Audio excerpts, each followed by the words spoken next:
एक बार बुद्ध के कुछ शिष्य बुद्ध से पूछते हैं, बुद्ध, आप हमेशा प्रेम से भोजन ग्रहण करने के लिए क्यों बोलते हैं और भोजन को संतुलित मात्रा में ही ग्रहण करने के लिए क्यों बोलते हैं?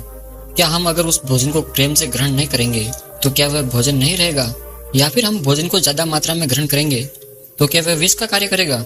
बुद्ध ने कहा, हम जैसा भोजन ग्रहण करते हैं हमारे विचार उसी के अनुसार होते चले जाते हैं।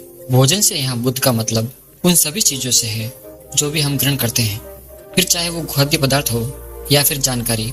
ये दोनों ही चीजें हमारे जीवन को गहराई से प्रभावित करती है। बुद्ध अपने शिष्यों से कहते हैं, मैं तुम्हें एक छोटी सी कहानी सुनाता हूँ, इससे तुम इस बात को अच्छे से समझ पाओगे। एक समय की बात है, एक साधु जंगल में कुटिया बनाकर रहा करते थे। जो भी व्यक्ति उनके पास अपनी समस्या लेकर जाता वह उनकी समस्या का पल भर में समाधान कर देता।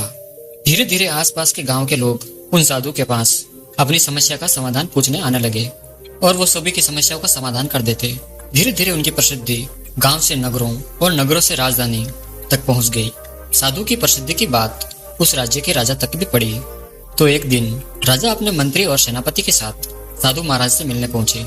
राजा ने साधु से कहा, महाराज, मैंने आपके बहुत सर से सुने हैं। मैंने सुना है कि आपके पास हर समस्या का समाधान है, इसीलिए मुझे लगता है कि आपकी सबसे ज्यादा जरूरत हमारे राज दरबार में है, जहाँ पर प्रजाजन हर दिन एक नई समस्या लेकर आते हैं। आप यहाँ जंगल में अपना समय व्यर्थ ही क्यों कर रहे हैं? आपको तो यहाँ ठीक से खाना भी नहीं मिलता होगा, जंगली फल तोड़कर खाने पड़ते होंगे, पत्थरों पर सोना पड़ता होगा। आप हमारे साथ हमारे महल चलिए, वहाँ पर आपको हर तरह की सुख सुविधाएं दी जाएगी। खाने पर स्वादिष्ट व्यंजन और पकवान होंगे, आप उनका स्वाद लीजिए। आप यहाँ कहाँ अपना समय गंवा रहे हैं? आप हमारे साथ हमारे राज दरबार में बैठिए और राज दरबार की शोभा बढ़ाइए। वह साधु उस राजा को बहुत मना करते हैं, लेकिन वह राजा नहीं मानता, उनके चरणों में गिर पड़ता है और अंततः उन साधु को अपने महल ले जाता है। उन साधु को हर तरह की सुख सुविधाएं देता है। धीरे धीरे समय बीतता है और समय बीतते के साथ ही धीरे धीरे साधु का व्यवहार भी बदलने लगता है। आप विश्वास नहीं करेंगे, उस राजा के महल में रहते रहते उस साधु का व्यवहार पूरी तरह से बदल जाता है। इस बात को वह साधु भी नहीं समझ पाता कि आखिर उसका स्वभाव इतना बदल क्यों रहा है। फिर अचानक ही एक दिन मौका पाकर उस महल से भाग जाता है, लेकिन वह अपने साथ कुछ कीमती सामान लेकर भागता है, जिसमें रानी के हार, हीरे जवाहरात और कुछ कीमती मेहरें होती है। जब राजा को साधु की चोरी का पता चलता है तो वह उसके सिपाही उसके पीछे भेज देते हैं उसे पकड़ने के लिए। सिपाही हर जगह साधु को खोजते हैं, लेकिन वह उन्हें कहीं नहीं मिलता। वह साधु जंगल की तरफ भागता है और भागते भागते थक जाता है। तब जंगल के बीचों बीच आकर पेड़ के नीचे बैठ जाता है। जैसे ही वह उस पेड़ के नीचे बैठता है, पेड़ से एक फल टूटकर साधु के पास गिरता है। साधु को बहुत जोरों की भूख लगी थी, इसीलिए वह उस फल को खा लेता है। वह फल एक औषधि होती है जो कि पेट में जाने के बाद उसे बीमार कर देती है। अगर बिना जरूरत के औषधि भी ली जाए तो वह भी शरीर को नुकसान पहुंचा सकती है।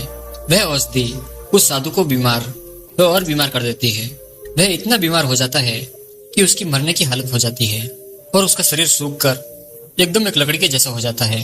अब उस साधु को विचार आता है कि मैं आखिर उस राजा के धन को क्यों लेकर भाग रहा हूँ।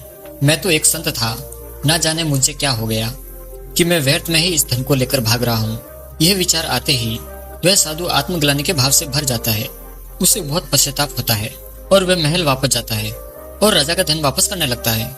यह देखकर वह राजा बहुत ही आश्चर्यचकित हो जाता है और साधु से पूछता है, जब तुम्हें वापस ही करना था तो तुम इस धन को लेकर भागे ही क्यों? यह सुन वह साधु राजा से कहता है, क्षमा कीजिए राजन, परंतु पिछले कुछ सालों से मैंने आपका अन्न खाया है, इसीलिए मेरी सोच बिल्कुल आपके जैसी हो गई थी। वो तो भला हो उस वृक्ष का जिसने मुझे वह औषधि वाला फल दे दिया, जिसे खाने से मेरा शरीर बीमार पड़ गया और आपका जितना भी मैंने खाया था वह सब उस बीमारी में निकल गया। और तब जाकर मुझे होश आया कि मैं कितना गलत कर रहा था।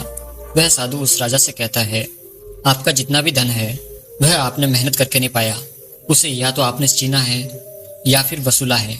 इसीलिए इस धन के सेवन ने मेरी भी बुद्धि भ्रष्ट कर दी थी।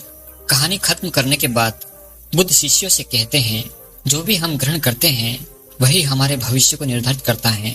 इसीलिए हम आपसे कहना चाहते हैं कि कुछ भी ग्रहण करने से पहले इस चीज को जरूर देखिए कि जिसे आप ग्रहण करने जा रहे हैं वह कहाँ से आता है। क्या यह पाप से आता है, क्रोध से आता है, ईर्ष्या से आता है या फिर प्रेम से आता है? क्योंकि जो भी आप अपने भीतर ग्रहण करते हैं, चाहे वो भोजन हो या फिर विचार, ये दोनों ही तय करते हैं कि आपका भविष्य कैसा होगा।